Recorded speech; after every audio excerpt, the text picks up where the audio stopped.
On est le 8 mai. Euh, Qu'est-ce qui a fait la différence ce soir, selon vous? La diferencia. La différence. Gracias Merci. por la felicitación. Merci pour tes Bueno, souhaits. creo que en términos Je de pense pasión, de qu'en termes de intensidad, passion, d'intensité, el partido no ha decepcionado en ningún le match caso. n'a pas déçu, en aucun cas. Creo que Arsenal ha venido a ganar el partido. Je crois qu'Arsenal était de venu manera pour clara. gagner ce match de façon très claire. La primera parte del partido, La a donde première ellos son mi-temps, muy c'est fuertes, eux qui ont tiré le match y vers nosotros leur hemos point tenido que fort. jugar un partido que no Et nous queríamos avons jugar. dû jouer un match que nous ne Pero voulions así es pas el fútbol, jouer. te Mais tienes que c'est le adaptar. football, tu dois t'adapter. Creo que lo hemos hecho bien. Je crois que Hemos nous l'avons bien sufrido fait, nous avons souffert. y repito, jugado una primera parte Et je répète que que no nous avons queremos joué jugar, une première mi-temps pero que el nous ne rival voulions pas de este jouer, pas nivel ainsi, mais y un rival como el l'adversaire Arsenal à ce niveau-là et juega muy bien un con, sin adversaire balón, comme Arsenal qui joue très bien pues avec ou sans ballon complicaciones. Pero hemos vous pose toujours estado des bien en las complications, transiciones, mais hemos hecho un gol, hemos hecho un nous palo en avons esa primera ensuite, parte à cette première mi-temps, nous avons nos ha marqué un tranquilizado un but, poco, nous la segunda avons parte ha fait estado un poteau, más disputada. et ensuite avec le but, on a été plus tranquille et la deuxième mi-temps a été plus disputée. Bonsoir Luis, Giovanni Castelli, la chaîne L'Équipe. Le début de campagne de Ligue des Champions, il y a eu pas mal de critiques. Vous, ici, vous nous l'avez répété plusieurs fois, vous aviez confiance totale dans votre équipe. Qu'est-ce qui vous a prouvé au quotidien que cette équipe était capable de se hisser jusqu'en finale de la Ligue des Champions? Merci beaucoup. Je pense qu'au fil de la compétition, et c'est quelque chose en effet que j'ai défendu très souvent ici, ce qui commande, ce qui se voit, c'est le résultat. Mais durant la phase de Ligue, nous méritions 9 points supplémentaires, sans aucun doute, ce qui, à la fin, nous aurait mieux placés dans le classement. Mais le fait d'avoir un groupe aussi fort et aussi complexe en le tirage, ça a permis à mon équipe de grandir, de s'améliorer. Et nous avons été, durant de nombreuses journées, nous étions en dehors de ces 24 qui pouvaient se qualifier, ce qui me semblait un peu injuste. Mais je pense qu'au fil de ces moments-là, les statistiques, si on ne parle pas de l'efficacité, les statistiques montraient que nous étions l'une des meilleures équipes d'Europe. Les XG, les buts marqués, les occasions concédées. Je crois que sur tout cela, tous ces chiffres-là montraient, même s'il manquait l'efficacité, on voyait là les chiffres, les statistiques de l'une des meilleures équipes. Et quand l'efficacité est revenue à son niveau normal, et c'est ce qu'il faut faire dans une compétition qui est brève. Et donc, quand tout est rentré dans l'ordre, nous avons démontré que nous méritions d'être en finale. Bonsoir, Baptiste Bécard de l'AFP. Qu'est-ce que représente décrocher cette finale dès votre deuxième saison à Paris pour vous spécifiquement? Est-ce que vous êtes surpris que ça arrive si vite finalement? Ou est-ce que, comme vous l'avez dit juste avant, ça procède d'une certaine logique? Merci. Il n'y a pas de logique dans le football. Je pense que le premier jour où je me suis assis face à vous, j'ai dit que l'objectif et ce que nous voulions faire, en tout cas notre travail nous menait vers là, c'était de pouvoir écrire l'histoire. Et c'est ça notre objectif, écrire une page de l'histoire, être les premiers à conquérir ce trophée tant désiré,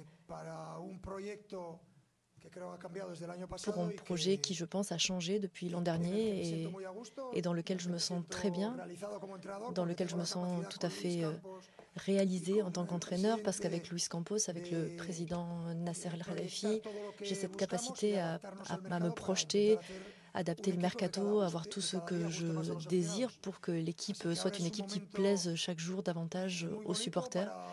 Donc aujourd'hui, c'est une très belle soirée, une belle manière de remercier nos supporters pour leur soutien qu'ils ont montré tous les jours, indépendamment des résultats que nous avions parfois. C'est ça qui est le plus beau quand tu es joueur ou entraîneur, c'est de pouvoir rendre heureux un grand nombre de gens qui aiment le Paris Saint-Germain. Bonsoir, José Barroso de l'Équipe. La saison dernière, vous nous disiez quand vous avez signé, ce n'était pas pour gagner la Ligue des Champions. Est-ce que c'était un petit mensonge aussi, ou est-ce que vous avez pris de l'avance finalement? Est-ce que c'est arrivé plus vite que prévu? Non, ça n'était pas un mensonge. C'est juste que tout le monde veut gagner la Ligue des Champions, les 36 équipes qui débutent la Ligue des Champions. Donc, il y a toujours un nombre très réduit d'équipes qui le gagnent. Donc, notre objectif, c'était véritablement de marquer l'histoire. Mais il manque encore une étape. Il manque 2 finales. Nous voulons être capables de le faire. Nous pensons que c'est un club qui le mérite. Et surtout, je pense que les supporters le méritent depuis très longtemps. Et si nous sommes capables de le faire, nous allons essayer chaque année. Et c'est ça l'objectif. Congratulations. Happy birthday. Two reasons to celebrate, two big reasons to celebrate. Bravo et bon anniversaire. Deux raisons de fêter cette victoire. Arteta a dit qu'ils étaient la meilleure équipe et que son banc était d'accord avec lui. Est-ce que c'est vrai pour vous? ¿Qui era el mejor equipo? ¿Quién? Mikel Arteta, can you say in English? Mikel Arteta. Yeah, English, but no me traduzcas, Magali, porque entonces te oigo a ti, no le oigo a él. Okay. Yeah. Can you ask? Yeah. Congratulations. Happy Félicitations. birthday. Mikel Arteta Arteta a dit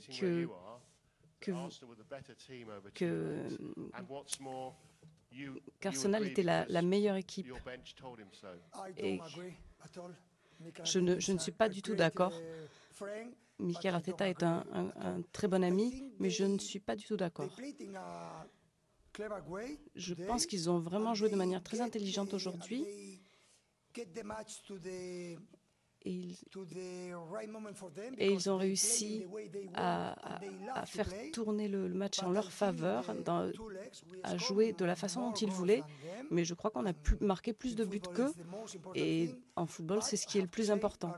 Mais je dois dire qu'Arsenal, ils ont très bien joué.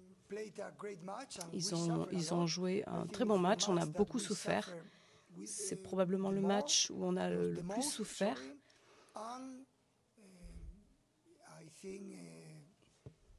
Et je pense qu'on a mérité d'être en finale, et même si c'est une très bonne équipe également. Mais je le répète, on a marqué plus de buts et on a très bien joué au match aller. Et en seconde mi-temps, ce soir, on aurait pu même marquer plus de buts. Bonsoir, Philippe Sanfourche pour RTL. Est-ce que vous pouvez nous redonner un petit peu des éléments sur la gestion d'Ousmane Dembélé, ce qui s'est passé pendant les 2 matchs? À quel moment vous avez pris la décision peut-être de ne pas le faire débuter cette rencontre? Et puis un mot aussi sur le futur adversaire, l'Inter Milan. Qu'est-ce que vous avez pensé de la double confrontation contre le Barça, puis globalement leur saison et leurs armes qui peuvent être déterminantes en finale?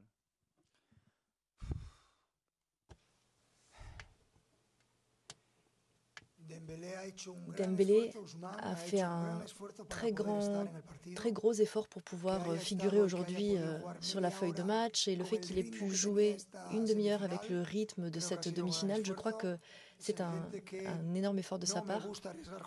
C'est vrai que je n'aime pas prendre des risques avec des joueurs, et encore moins des joueurs qui déséquilibrent autant que lui. Des joueurs qui sont physiquement très rapides et qui ont besoin de vitesse pour pouvoir jouer au football. Et donc je crois que toutes les parties se sont montrées très intelligentes de façon à ce qu'ils puissent être dans le match, mais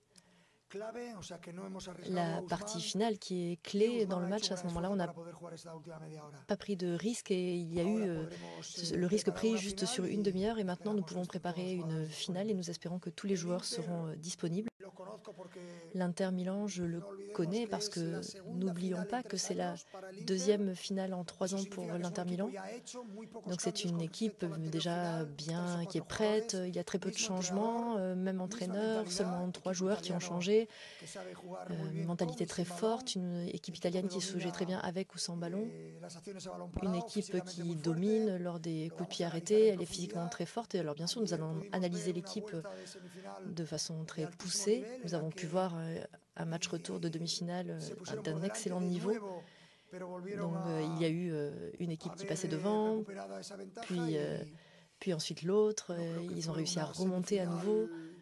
Donc je crois que c'était une demi-finale extrêmement surprenante, incroyable, et c'est évident qu'ils ont davantage d'expérience, et pas seulement en fonction de l'âge de leurs joueurs, mais par rapport à l'histoire du club. Je crois qu'ils ont gagné 3 Ligues des Champions, le Barça 5, donc que l'un ou l'autre, en ce sens-là, ça aurait été, dans les deux cas, une équipe plus expérimentée que nous. Mais je répète, il nous reste 2 finales. Et c'est ce dont on rêve depuis le premier jour où on est là, l'opportunité de jouer des finales et de gagner des trophées. Donc, à présent, nous allons entrer dans ces finales avec la même mentalité que d'habitude. Bonsoir, Luis. Je voudrais m'excuser parce que j'ai besoin de te poser une question sur un individu, Fabián Ruiz, parce que c'est probablement l'un des joueurs que tu connais le mieux. Comment est-ce qu'il a évolué durant ces dernières années? En quoi s'est-il transformé? Parce que on le voit si grand, on le voit se déplacer tellement sur le terrain, on l'impressionne parce que ça n'est pas normal de voir un joueur si grand qui fasse autant d'efforts. Eh bien, c'est l'une des caractéristiques principales de Fabián. Nous sommes une équipe qui normalement a davantage le ballon que l'adversaire et c'est ce que nous prétendons faire. C'est l'un de nos premiers objectifs d'essayer de faire ça. Donc on a besoin d'un milieu de terrain intelligent qui ait la capacité à bouger beaucoup, qui soit capable de prendre la profondeur. Et donc Fabián trompe beaucoup parce qu'on dirait qu'il n'est pas très rapide, mais attention, il a des foulées très grandes et donc il est capable d'accélérer au bon moment. Et aujourd'hui, il a pu appuyer son équipe avec un but incroyable et ça nous a donné beaucoup de tranquillité, beaucoup de calme. Et je crois que cette saison, il joue à un très haut niveau et c'est évident que quand tu as des problèmes et que tu dois donner la meilleure version de ton équipe, je crois que Fabián est là depuis plusieurs années. Et quand on a atterri ici, on aurait pu penser qu'il n'était pas très important. J'avais fait une petite blague la première semaine quand nous sommes arrivés, mais non, c'est un joueur impressionnant qui nous apporte énormément. Et je répète que dernière Coupe d'Europe, ça avait été le meilleur milieu de terrain pour la Coupe d'Europe gagnée par l'Espagne. C'est un joueur qui apporte beaucoup avec et sans ballon. C'est un joueur très intelligent. Je suis très content qu'il y ait des joueurs qui puissent comme ça retourner leur situation parce qu'on a besoin de tout le monde. Et aujourd'hui, Fabián s'est montré incroyable.